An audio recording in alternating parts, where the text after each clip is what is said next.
목요일에 보내드리는 데일리 브리핑에서는 저희 주말 방송 위클리 매거진을 진행하시는 교정치과 전문의 문대원 박사 연결합니다. 안녕하십니까? 안녕하세요. 드디어 레이커스가 마이애미 히트를 누르고 17번째 우승을 차지하면서 보스턴 셀틱스와 같이 최다 우승팀이 됐습니다. 그런데 사실 우승까지 그렇게 순탄하지만은 않았는데요. 불과 19개월 전만까지만 하더라도 레이커스가 최악의 모습을 보여주지 않았었습니까? 그렇죠. 그때만 해도 정말 레이커스 어떻게 보면 우승거리였다고 해도 과언이 아니었죠. 그랬었어요. 기억을 다 하시겠습니다만은 2019년 그 정규 시즌 마지막 경기 전날 매직 존슨이 사임하고 말았죠. 네.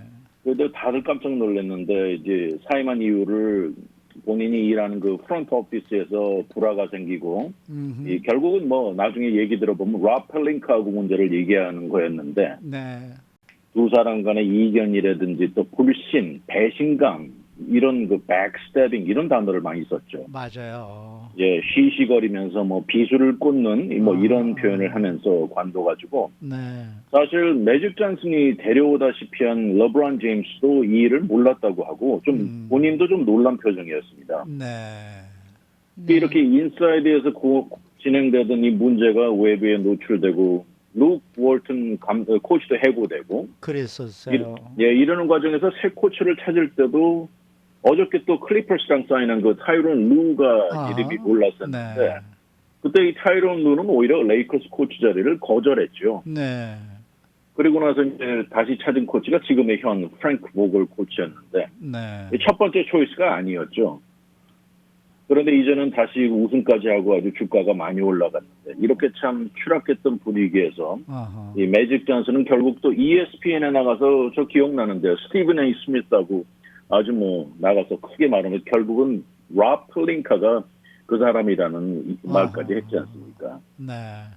사실 그 당시에 그 매직 존슨의 그 인터뷰를 보면서 많이 놀랐었어요. 그 매직이라는 사람은 상당히 젠틀맨으로 알고 있었는데 어떻게 네네. 저렇게까지 아무리 섭섭하다고 해도 저렇게까지 얘기를 할 수 있을까 이제 이런 생각을 했었는데 말이에요. 저도 참 매직 존슨의 정말 좋아하는 팬인데 그날 네. 막 전국 텔레비에 나가서 이렇게 얘기를 할 때는 조금 좀 너무하다 안 좋게 보이더라고요. 네. 그래가지고 이렇게 추락한 분위기에서 또 라플링크는 또 어떻게 합니까? 나가야 되니까 결국 그 뉴올리언스하고 트레이드를 해서 지금 앤토니 데이비스를 데려왔죠. 그렇죠, 그렇죠. 예, 그런데 그때 당시도 이 스포츠 전문가들은 그래도 레이커스가 우승하려면 러브론 제임스하고 앤토니 데이비스하고 한 명의 더 슈퍼스타가 있어야 된다.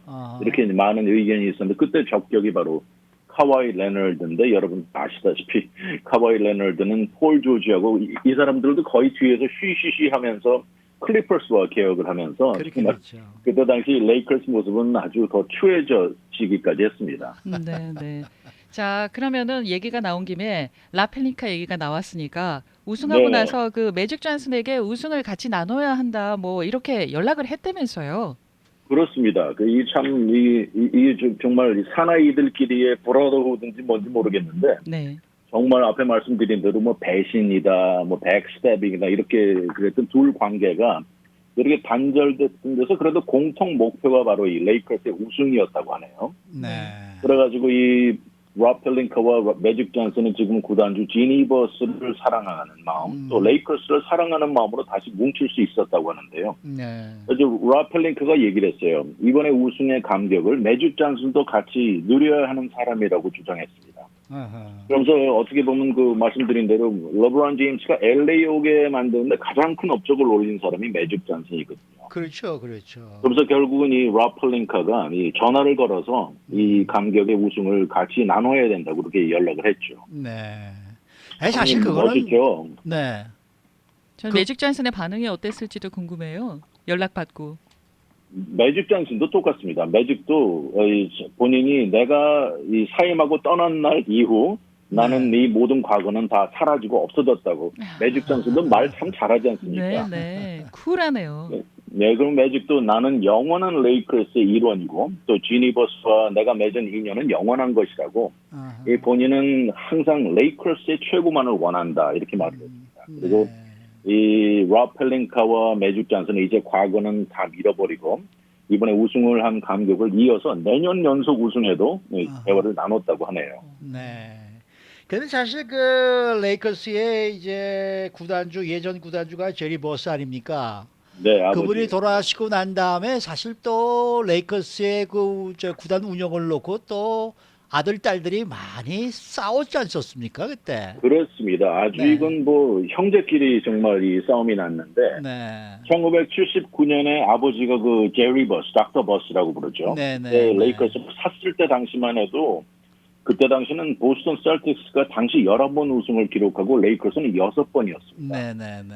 그리고 레이커스가 NBA 파이널스에 많이 나가서 이 패한 팀이 바로 셀틱스가 많습니다. 그래서 맞습니다. 이 이제 닥터 버스가 구단을 사고 이것을 바꾸겠다는 마음을 먹었죠. 아하, 그래서 아하. 지난 40여 년 전, 40년 이 모던 바스켓볼이라고 하죠. 이 40년을 뒤돌아보면 레이커스는 11번 우승했고 셀틱스는 4번을 추가해서 두 팀이 이제 17개가 타이가 된 것이죠. 네, 네, 네. 그렇게 그러다가 아버지가 2013년 사망하시고 아하. 이 레이커스 프랜차이즈를 이제 지금 현 구단주인 딸 지니에게 컨트롤링 오너라는 타이틀을 줬고요. 네, 네. 아들 짐 버스에게 농구 오퍼레이션을 맡긴 것이죠. 아하. 그랬는데 이 기억나시겠습니다만은 짐 버스하고 미치 컵책 기억나시죠? 그 두 네, 사람이 네. 정말 옛날 운영을 단장이었죠. 정말 어떻게 볼 수가 없었습니다. 그래가지고 이 짐 버스는 3년 안에 이 팀을 돌려놓겠다고 이제 그랬지만은 그때 당시에 이번에 지금 드와이트 하워드가 레이커스에서 롤 플레이어를 뛰었지만 그때 당시에는 최전성기 최고 그랬었죠. 슈퍼 센터였죠. 네, 네. 레이커스를 데려왔는데 1년하고는 이 남아있는 게 잡는 걸 실패했고 아하. 그러면서 3년 동안 이 그때 당시 정말 어떻게 레이커스에 오는 것을 거부할 수 있을까 하는 생각이 들 정도로 어허. 자유계약 선수들이 다 레이커스를 노 땡큐 했죠. 2014년에는 카멜로 앤토니 또 네. 2015년에 라마커스 얼드리지로 기억이 납니다. 맞습니다. 이런 선수들은 안 오고 또 기껏 짐버스하고 미치컵책이 사인한 선수들 기가 막히게 어이없는 계약들 많죠. 네. 루월 땡이라든지 네. 티모페이 머즈겁 기억나시죠? 정말 이 네, 이름 네. 들어도 몸이 움찔해지는데요. 네. 그러고는 결국 이 짐버스하고 지니버스는 법정까지 가가지고 이 정말 형제간의 법정 공방이 오고 가고 네.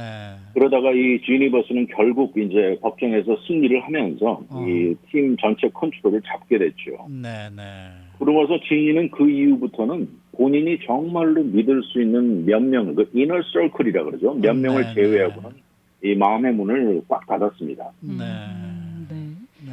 자, 바닥을 쳤던 그 LA 레이커스가 이제 우승을 했는데 거기에 대한 네. 비결을 아주 간단하게 짧게 말씀해 주시면은 어떤 것이 비결이 됐을까요? 이번에 제가 보기에는 이 개인적인 견해인데요. 물론 팀을 이제 고르는데 앤토니 데이비스가 와서 합세도 했습니다만은 저는 개인적으로 이번 코치 프랭크 보걸의 이 수비를 앞세우는 이 작전, 팀 네, 구성이 네, 굉장히 효율적이었다고 생각하고요. 그리고 또 이 팀 케미스트리가 상당히 좋고 러브론 제임스는 물론 슈퍼스타이긴 합니다만은 아주 리더십이 아주 강한 선수이죠. 네, 네. 이런 걸 비교할 때 정말 이번에 정말 수치스러움을 겪은 클리퍼스 같은 경우에는 카와이 레너드가 슈퍼스타입니다만은 그 선수를 그 클리퍼스의 리더라고 부르기에는 좀 어렵죠. 그렇죠. 예, 그래서 그런 걸로 봤을 땐 저는 이 개인적으로 프랭크 보걸의 이 수비를 강조하는 이 레이커스의 전략, 또 선수들 간의 이 케미스트리가 가장 중요했던 것 같습니다. 네. 네. 이번에 레이커스 우승에서는 사실 여러 면에서 축하할 것들이 상당히 많죠. 많죠. 네. 어떻게 보면 저는 이게 할리우드 엔딩 스토리 같은데요. 아하. 정말 이 힘든 2020년 초반에 불행히도 이 우리 레이커스의 전설 코비 브라이언이 사망을 했고 네. 그러면서 팬데믹도 들이닥치고 그러면서 정규 시즌도 중간에 끊겼다가 다시 되면서 아하. 그리고 또 버블이라는 시츄에이션은 우리가 뭐 처음 보는 거죠. 네. 또 NBA 커미셔너를 비롯해서 이것도 참 큰 일인데 이걸 성공시킨 것 자체도 어메이징하고요. 그리고 러브론 제임스가 결승에서 상대한 팀도 본인의 전 팀인 마이애미 히시고요. 아하. 그곳에는 뭐 본인의 전 코치였던 에릭 스폴스트라 또 프레지던트는 우리도 잘 아는 팻 라일리지 않습니까? 그렇죠. 팻 라일리야 말하면 사실 전 레이커스의 가장 상징적인 코치라고 해도 과언이 아닌 80년대 쇼타임이죠. 여러 면으로 볼 때 저는 이게 영화로도 만들어도 될 것 같다는 생각이 드네요. 네. 그만큼 우승한 후에 뒷얘기도 굉장히 풍성하다면서요. 좀 나눠주시겠어요? 그렇습니다. 네. 이번에 그 버블 시츄에이션이어가지고 이 구단주 지니 버스도 10월 첫 번째 주부터 그 올란도 그 바로 버블 옆에 있는 월드 오브 아스토리아 호텔에 묵어왔다고 하는데요. 이 호텔은 바로 그 버블 바깥에 있는 플레이오프 동안 많은 사람들이 거의 뭐 세컨 홈처럼 이제 사용했던 호텔입니다. 그 안에서 매일 테스팅을 거쳐야 했고요. 이 호텔 바깥에 나와서 게임을 가는 것 외에는 아무데도 갈 수가 없었다고 합니다. 예, 그러니까 러브란 제임스도 이번에 우승하고 그 시상식에서 지니 버스하고 꽤 긴 시간 포옹을 하지 않았습니까? 네. 그때 지니를 이제 가리키면서 Unbelievable Owner라고 불렀고, 내가 레이커스에 온 가장 큰 목적을 달성했다고 지니 버스한테 얘기했다고 합니다. 그래서 지니 버스도 그 장면을 보시면 고개를 끄덕끄덕대면서 러브란 제임스의 등을 이렇게 이제 터치하는 그런 장면이 보이는데, 참 이번에 레이커스 우승 얘기는 뭐 얘기하다 보면 뭐 하루 종일 가도 끝날 것 같지 않은데. 글쎄 말이에요. 저는 개인적으로 좀 미국 와서도 그 11번 우승한 걸 다 경험한 사람인데요. 뭐 부회장님 다 똑같으시겠습니다만은 80년대 쇼타임에 그 커림 압둘-저바, 매직 존슨, 제임스 월드, 바이런 스캇 다 아주 쟁쟁한 선수도 기억나고요. 네. 그때 5번 우승했고 또 코비 브라이언하고 샤킬 오닐 콤비가 3연속 그 우승을 해서 3번 했죠. 이어서 또 코비 브라이언하고 파우 가솔이 뭉쳐서 2번 우승하고 그리고 이번에 러브란 제임스가 와서 총 11번 우승을 저는 개인적으로 경험했습니다. 앞으로 이런 기세를 계속 이어갈까요? 다음 시즌에도요? 저희 뭐 다이 하드 레이커스 팬은 아주 우리가 원하는 게 바로 그거죠. 근데 한 가지 흥미로운 것은요. 그 옛날에 그 레이커스가 우승하면 길거리에 다니다 보면 레이커스 깃발 엄청나게 보이지 않습니까? 많죠. 맞아요. 근데 이번에는 깃발이 별로 안 보여요. 그 주위를 가만히 생각해 보니까 이 깃발을 만드는 공장들이 지금 팬데믹 때문에 운영이 안 돼가지고 깃발이 안 나와서 그렇답니다. 그렇군요. 네. 아니 그러나 저러나 레이커스 때문에 정말 우리가 기분이 상당히 업됐는데 그러나 저희 다저스는 또 왜 이러고 있습니까? 그러게 항상 저희가 스포츠 좋아하는 사람들은 말하는 게 그 농구 우승을 하면 항상 디펜스를 잘해야 우승한다 그러고 야구는 사실 아무리 방망이 같아도 투수가 강해야 우승한다고 믿고 있지 않습니까? 그렇죠. 근데 참 이 다저스는 물론 무키 베스를 영입해서 공격이 더 강해졌는지 모르지만 항상 플레이오프나 월드 시리즈 오면은 투수들이 워낙 강한 선수들이 많아가지고 이 배시 잘 안 되는 것 같습니다. 저희 마지막으로 우승한 88년도 기억나시죠? 그럼요. 그때 뭐 호세 캔세코, 뭐 마크 머과이어 해도 다저스의 오럴 허샤이즈를 비롯한 투수진들이 꽁꽁 묶었죠. 어쨌든 뭐 오늘은 이기겠죠. 기대를 해보십시다. 아유, 그래야죠. 바라고 있습니다. 네, 수고 많으셨습니다. 감사합니다. 네, 지금까지 문대원 박사와 함께했습니다.